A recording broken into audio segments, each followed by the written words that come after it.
Alrighty, so how to do class notebook. You're here, you're looking on things and you're like, what do I do?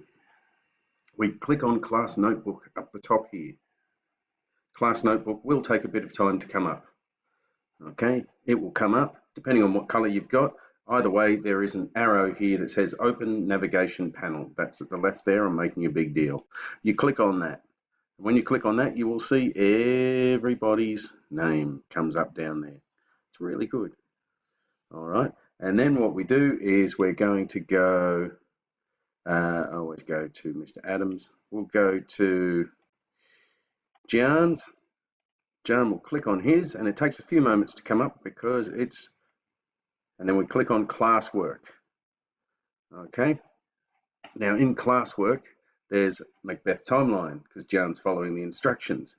Now, if Jan wants to put something else, he can go new page and he can put in this is Smed doing a video. Okay, now if I want to place something in there, I just click on there and I go insert, and I can insert a file, I can insert a picture. All right, so we'll do that. Choose a file.